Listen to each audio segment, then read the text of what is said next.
নমস্কাৰ, মই শশাংক শইকীয়া আপোনালোকক স্বাগতম জনাইছোঁ। আজি আপোনালোকক মই সোলাৰ পাৱাৰ ছিষ্টেমৰ প্ৰকাৰ সম্পৰ্কে ক'ব বিচাৰিছোঁ। আমি সাধাৰণতে যিবিলাক আমি সাধাৰণতে সোলাৰ ব্যৱহাৰ কৰোঁ আমাৰ ঘৰত, এইবিলাকক অফ গ্ৰিড ছিষ্টেম বুলি কোৱা হয়।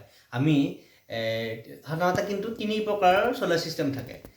আমি তিনিটা প্ৰকাৰৰ বিষয়ে আমি জনাব বিচাৰিছোঁ। আমি সোলাৰ পাৱাৰৰ যিটো ছিষ্টেম শক্তি উৎপাদন কৰা তিনিটা থাকে। এটা হ'ল অফ গ্ৰিড সোলাৰ ছিষ্টেম, এটা অন গ্ৰিড সোলাৰ ছিষ্টেম আৰু এটা হাইব্ৰিড সোলাৰ ছিষ্টেম।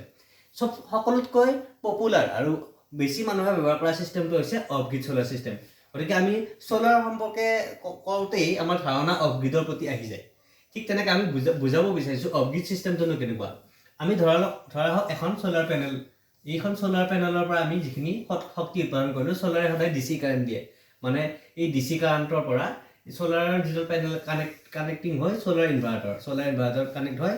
তাৰ পৰা আমাৰ যিটো বেটাৰী, এইটো বেটাৰীত আমাৰ মানে আপোনাৰ বেটাৰী চাৰ্জ কৰে আৰু সেই বেটাৰী কাৰেণ্ট যেতিয়া গুচি যায়, সেই বেটাৰীৰ পৰা ডিচি কাৰেণ্ট গৈ এই ইনভাৰ্টাৰে আকৌ এচি কাৰেণ্ট কৰি আমাৰ যিটো ঘৰৰ টিভি, ফ্ৰিজ, এচি এইবিলাক বা আমাৰ যিবিলাক প্ৰয়োজনীয় সা সামগ্ৰী এইটো চলে। আমি যেতিয়া সোলাৰ বুলি কওঁ, সেইকাৰণে সাধাৰণতে প্ৰশ্ন কৰে। এতিয়া বৰ্তমান যিহেতু খুব এটা সোলাৰ শব্দটো চৰ্চাত আহিছে, প্ৰধানমন্ত্ৰী সূৰ্য ঘৰ মুফ্ত বিজুলী যোজনা সম্পৰ্কে যিটো গাঁৱৰ মাজত মানুহৰ মাজত এটা সজাগতা সৃষ্টি হৈছে। গতিকে সকলোৱে প্ৰথমতে ভাবে যিটো অফ গ্ৰিড সোলাৰ ছিষ্টেমৰ কথা, কিমান বেটাৰী কিমান থাকিব, কিমান সময় চলিব লাইন গ'লে, বা আপোনাৰ কি বাল্ব চলাব পাৰিম নে, ইস্ত্ৰি চলাব পাৰিম নে, ফেন চলাব পাৰিম, এইবিলাক প্ৰশ্ন যিহেতু আহি আছে, সেইটো এই যিটো অফ গ্ৰিড সোলাৰ ছিষ্টেমক লৈ আমি যিটো সাধাৰণতে দেখি আহিছোঁ সেই ছিষ্টেমটোক লৈ। কিন্তু যিটো আপোনাৰ প্ৰধানমন্ত্ৰী সূৰ্য ঘৰ মুফ্ত বিজুলী যোজনা, সেইটো অন গ্ৰিড সোলাৰ ছিষ্টেমৰ জৰিয়তে চলিব। গতিকে এইটো আপোনালোকক বুজালোঁ যে অফ গ্ৰিড সোলাৰ ছিষ্টেম কেনেকুৱা। ঠিক তেনেকৈ আৰু এটা সোলাৰ ছিষ্টেম আছে, সেইটো হ'ল on grid solar system. On grid solar ছিষ্টেমটো হ'ল যেনিবা এইটো আপোনাৰ ঘৰ, এইটো আপোনাৰ ঘৰটোত আপোনাৰ মুধচত এয়া সোলাৰ পেনেলবোৰ লাগিল। এই সোলাৰ পেনেলৰ পৰা তাঁৰডাল আহি আপোনাৰ এটা মিটাৰ থাকিব, যাক আমি নেট মিটাৰ বুলি কওঁ।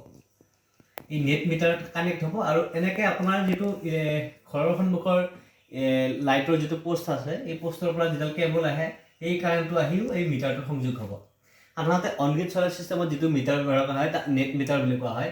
আমি সাধাৰণতে যিবিলাক ঘৰত ব্যৱহাৰ কৰোঁ মিটাৰ, সেইবিলাক মিটাৰে কেৱল আমি এই পোষ্টটোৰ পৰা যিখিনি কাৰেণ্ট গৈ আমি ঘৰৰ টিভি, ফ্ৰিজ, এচি এইবিলাকত যিবিলাক আমাৰ হিটাৰ ইত্যাদি ব্যৱহাৰ কৰোঁ, সেইবিলাক খৰচ কৰাটো হিচাপ কৰে।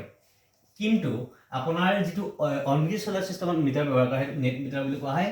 সেই মিটাৰটোৱে আপোনাৰ লাইটৰ পোষ্টৰ পৰা যিটো কাৰেণ্ট গৈ আমি ঘৰত খৰচ হয় সেইটো হিচাপ কৰিব পাৰে, প্লাছ সোলাৰ পেনেলৰ পৰা যিখিনি কাৰেণ্ট অতিৰিক্ত উৎপাদন হৈ আকৌ ইলেক্ট্ৰিক ক্ৰোচত ঘূৰি যায়, দুয়োটাই তথ্য ৰাখিব পাৰে। অৰ্থাৎ সি ক'ৰবাৰ পৰা অহাটো হিচাপ কৰিব পাৰে, আমি পঠোৱাটো হিচাপ কৰিব পাৰে। গতিকে এই বৰ্তমান যিটো আঁচনি সম্পৰ্ক চলি আছে, সেই ছিষ্টেমটো হ'ল এইটো অন গ্ৰিড সোলাৰ ছিষ্টেম। মানে আপোনালোকক বুজাবলৈ হ'লে আপোনাৰ প্ৰত্যেকৰে মনত এটা পূজা থাকে যে সোলাৰ কেইটা বাল্ব চলিব, কি কথা বাৰ্তা। এইটো অন গ্ৰিড সোলাৰ ছিষ্টেমত সেইটো ভাবিবলৈ দৰকাৰী নাই।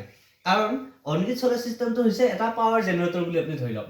আমি সাধাৰণতে এতিয়া কি কাৰেণ্ট ব্যৱহাৰ কৰিছোঁ, এনেকৈ ধৰক এখন পাহাৰৰ পৰা এনেকৈ নদী এটা বৈ আহিছে, বৈ থাকি আমি নদীৰ বান্ধ দিছোঁ। বান্ধ দিয়াৰ পিছত তাত আমি নদীৰ বান্ধ দিয়াৰ পিছত পানীটো আমি যেতিয়া আকৌ এৰি দিছোঁ, তাত থকা টাৰ্বাইন মেচিনকেইটা ঘূৰি তাৰ পৰা ইলেক্ট্ৰিচিটি জেনেৰেট হৈছে, এনেকৈ আহি আমাৰ ইলেক্ট্ৰিক পোষ্টত আহিছে, আহি আমি সেইটো কাৰেণ্ট ব্যৱহাৰ কৰিছোঁ। এই যিটো শক্তি উৎপাদন প্ৰক্ৰিয়াটো আমি সৰল কৰি আমাৰ যিটো সৌৰ শক্তিৰ দ্বাৰা আমি ঘৰতে উৎপাদন কৰিব বিচাৰিছোঁ, এইটো হ'ল অন গ্ৰিড সোলাৰ ছিষ্টেম। সহজ ভাষাত বুজাব গ'লে, আপুনি হয়তো বহুত বিশেষজ্ঞ ইয়াতকৈ ভালকৈ জানিব, কিন্তু আমি সহজ ভাষাত এইটোৱে আৰু মানে যিটো আমাৰ ইলেক্ট্ৰিচিটি উৎপাদন প্ৰক্ৰিয়াটো আমি নিজৰ ঘৰত নিজৰখিনি কৰি ল'ব বিচাৰিছোঁ। এইটো হ'ল আমাৰ যিটো বিনামূলীয়া আমাৰ সূৰ্যই পোহৰ দি আছে, সেই সূৰ্যৰ পোহৰৰ পৰা আমি শক্তি উৎপাদন কৰি আমাৰ যিখিনি প্ৰয়োজনীয় শক্তি ব্যৱহাৰ কৰিলোঁ দিনৰ ভাগত, আৰু যিখিনি শক্তি আমাৰ অধিক উৎপাদন হ'ল সেইখিনি আমি আমাৰ প্ৰয়োজনতকৈ অধিক শক্তিখিনি আমি যিটো আমাৰ ইলেক্ট্ৰিক পোষ্টৰ পৰা আমি ঘূৰাই পঠাব পাৰোঁ। গতিকে এই ছিষ্টেমটোৰ জৰিয়তে মানে আমাৰ শক্তিৰ অপচয় নহয়। মানে আমাৰ প্ৰয়োজনীয়খিনি আমি ব্যৱহাৰ কৰাৰ বিপৰীতে আমাৰ অপ্ৰয়োজনীয় যিখিনি অধিক হৈছে সেইখিনি আমি বিক্ৰী কৰিব পাৰোঁ এই ইলেক্ট্ৰিচিটি ডিপাৰ্টমেণ্টক। এইটো হ'ল অন গ্ৰিড সোলাৰ ছিষ্টেম। আৰু এটা সোলাৰ ছিষ্টেম আছে, সেইটো হ'ল হাইব্ৰিড সোলাৰ ছিষ্টেম। এইটো সোলাৰ ছিষ্টেম যিটো পাৱাৰ উৎপাদন কৰাটো বেছি উপযোগী, কাৰণ এইটো সোলাৰ ছিষ্টেমত দুটা কাম হয়। সেইটো হ'ল আমি ধৰা হওক এইটো আপোনাৰ ঘৰটো, ইয়াতে সোলাৰ পেনেল লাগিলে, সোলাৰ পেনেল লাগি ই কি কৰিলে এই সোলাৰৰ পৰা নেট মিটাৰত কানেক্ট হ'ল আৰু ইফালে ইলেক্ট্ৰিক পোষ্টৰ পৰা অহা কাৰেণ্টটো আমি নেট মিটাৰ কানেক্ট হ'ল আৰু হাইব্ৰিড সোলাৰ ইনভাৰ্টাৰটো ইয়াতে লাগিলে এটা কি হ'ব আপোনাৰ যিখিনি সোলাৰে উৎপাদন হোৱা কাৰেণ্টটো আমাৰ ঘৰত ব্যৱহাৰ কৰা সা সামগ্ৰী এইবিলাকত ব্যৱহাৰ কৰা হ'ল আৰু ইয়াত যিহেতু এই সোলাৰ চিষ্টেমত আপোনাৰ বেটাৰী থাকিব অনগ্ৰিড সোলাৰ চিষ্টেমত বেটাৰী নাছিল অফগ্ৰিডত বেটাৰী থাকে কিন্তু অতিৰিক্ত কাৰেণ্টটো ঘূৰাই পঠাব নোৱাৰি অনগ্ৰিডত বেটাৰী নাথাকে অতিৰিক্ত কাৰেণ্টটো ঘূৰাই পঠাব পাৰি এইটোত দুটা কামে হয় মানে এইটোত আপোনাৰ বেটাৰী থাকে গতিকে ইয়াত আপোনাৰ যিখিনি কাৰেণ্ট উৎপাদন হ'ব সেইখিনি সঞ্চয় হৈ থাকিব আৰু যিখিনি অতিৰিক্ত উৎপাদন হ'ব সেইখিনি আপোনাৰ ইলেক্ট্ৰিচিটি ডিমাণ্ড বাজত ঘূৰি যাব গতিকে এইটো সবচে বেষ্ট সোলাৰ চিষ্টেম গতিকে এতিয়া ধৰক আপোনাৰ ঘৰৰ ওপৰত যিটো সোলাৰ পেনেল লাগিল সোলাৰৰ পৰা আহি যিখিনি কাৰেণ্ট উৎপাদন হয় সেইখিনি আমাৰ প্ৰয়োজনীয় বস্তুত আমি